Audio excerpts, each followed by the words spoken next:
You have to accept and give opposing viewpoints in order to find the truth. Friction is required to smooth things out. Friction meaning confrontation. During these investment idea meetings, let's say there are 10 analysts, he would ask them to present their investment thesis on an idea, any company, whatever. And the goal was for everyone else to rip that thesis apart, just shred it. Because when you are putting millions, tens of millions, hundreds of millions of dollars at work in an investment thesis, it is critical to find the truth. If something is shaky and you make an assumption, which leads to another decision, if that assumption is wrong, every decision that stacks on top of it crumbles.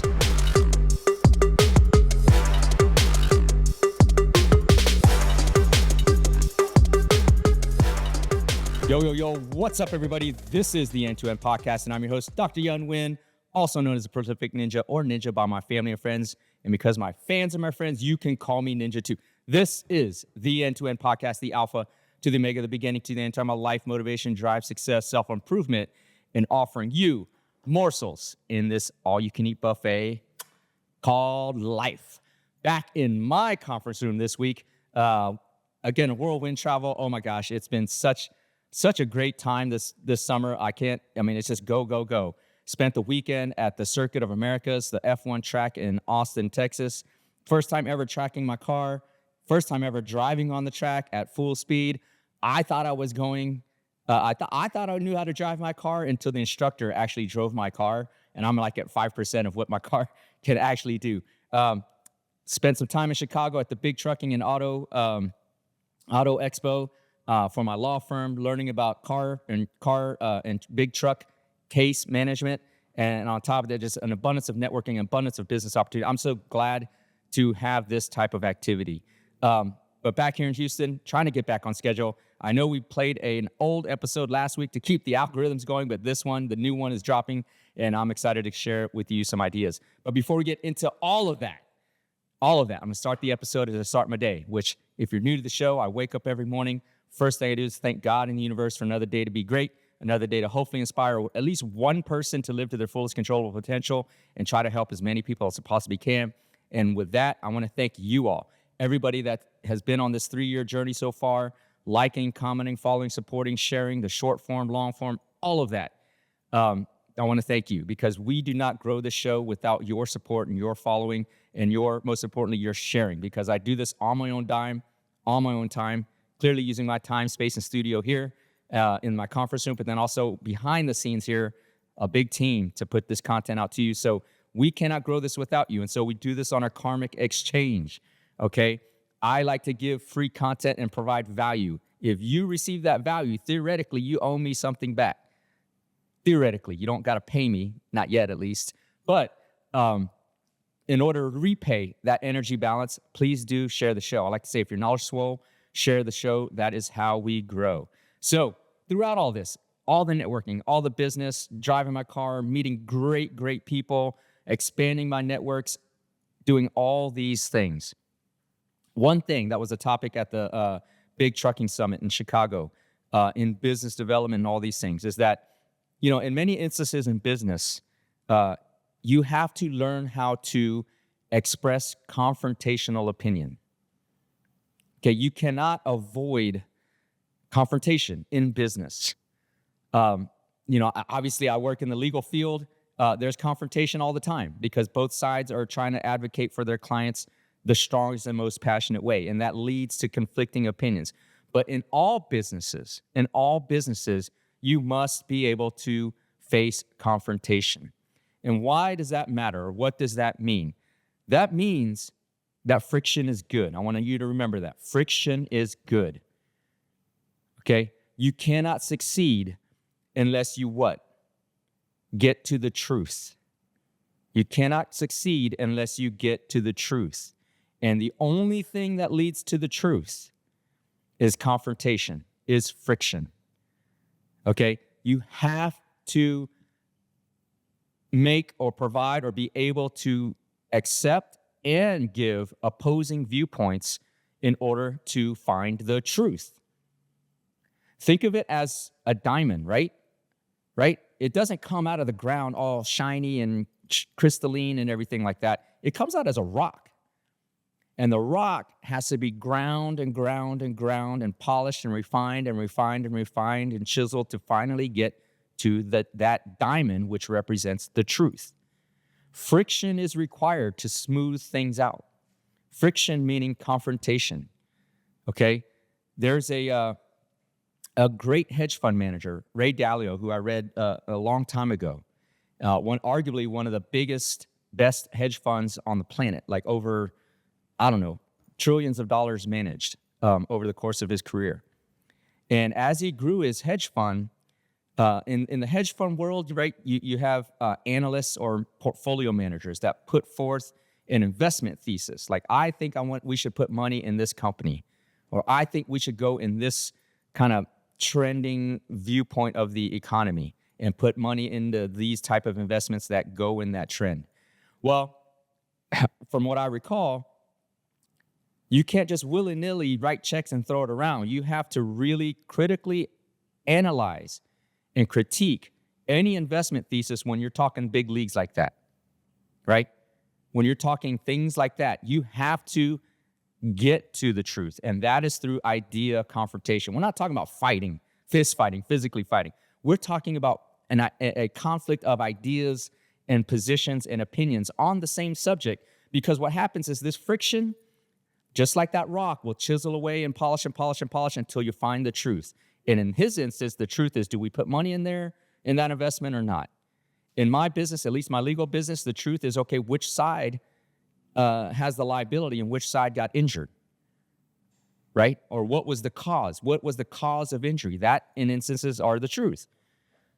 Or in any other business, what is the truth in order to get to the next step? You want to build your steps to success, your foundations of success, on truthful elements on top of the weight. So everything must be built on the truth. Now, why is this so hard? Because a lot of us can't handle the truth, right? If somebody, presents an opposing view to yours, most people, unfortunately, take it personal. They take it as a personal attack versus a critique on a viewpoint of what's out there, right?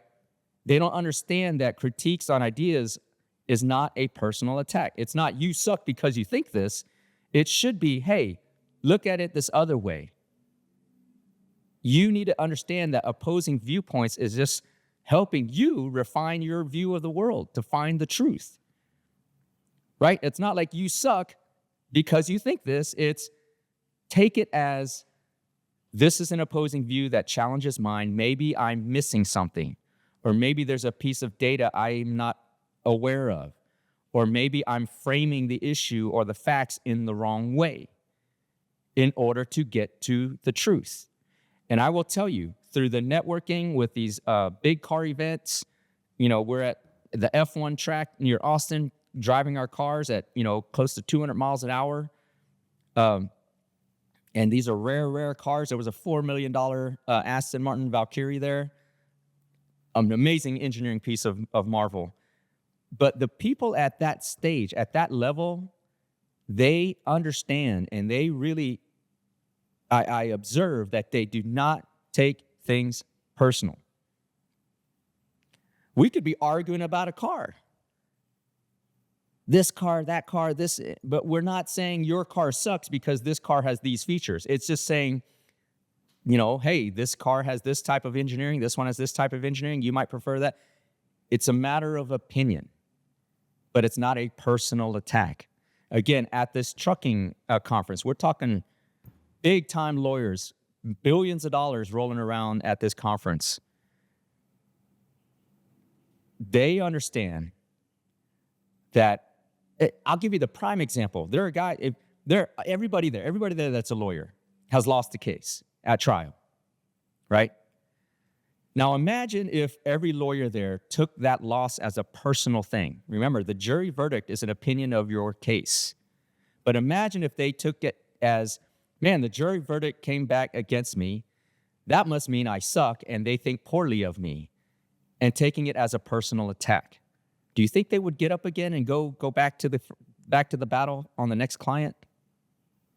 No. Almost all the big lawyers do is they take the loss and try to understand why they lost the case. Objectively, it's not a personal thing, I suck. Maybe they did suck that time, but it's not a personal attack. All the great ones, hey, I presented it wrong. Maybe I positioned the case wrong. Maybe I picked the wrong jurors. Maybe I, didn't have all the facts. Maybe I didn't prepare the witness properly. There are all these factors that go into play to win a trial, right? So if you lose one, which everybody does, you cannot take it personal. And that is the issue here. You must understand to go to the next level, wherever you are, start understanding that things cannot be taken personally when it comes to confrontation. And that is why a lot of people have a fear of confrontation, because they think it is personal. But understanding that it is just a matter of factual opinion, right? That's an oxymoron, but it's an opinion of what is viewed as the facts, right? It's factual opinion. And that's all it is. If you don't know, I mentioned this before in the podcast, I have a sign in my office that says, it is what it is. It is what it is. Has nothing to do with me personally, has nothing to do with you personally. It just is what it is. And when you get to that point, life just actually becomes easier because you're not tying emotion, personal attacks to differences of opinion. I call it constructive discourse. We're just having a conversation. Your opinion, my opinion may differ, but that's constructive because it leads to the truth. It leads ultimately to the truth. And that is all that we're looking for when we're building our pathway to business success, to life success, to the ultimate goals that we want in our lives. Even in our relationships, we want to build on truth. And truth requires friction. Speaking about relationships, that's probably where relationships break up, because they are afraid to confront and it's just easier to leave, right? I don't want to confront it and face the truth about me, you, us. I'll just leave. You got to be able to get to confrontation, civilly, constructive discourse to get to the truth so that you can build on top. So with that, I leave you with the idea that you got to be able to face confrontation, have constructive discourse, build on the truth to lead to your success. It's been a busy summer. It's only getting more busy as my businesses grow. If you want to know more about me, go to westlooplaw.com. That's the law firm website. CuraConnector.com. That's our health tech company. LegacyX Token. That's our blockchain company. PureWallet.ai, another blockchain company. We're working on several other exciting things coming around. Cannot wait to share those with you. But I'm going to end this podcast as I end my day. If you're new to the show, every time I put my head down at night, before I close my eyes, I thank God and the universe again for another day to hopefully have been great, live to my purpose, live to inspire at least one person to live to their fullest controllable potential. And with that, I want to thank you all for listening. Again, we do this on a karmic exchange. So if you learned something from this episode or any other episode, please do share the show. I like to see if your knowledge swole. Share the show. That is how we grow. And I will look forward to bringing you another episode soon. Be great today, but be even more grateful. And I'll talk to you next week.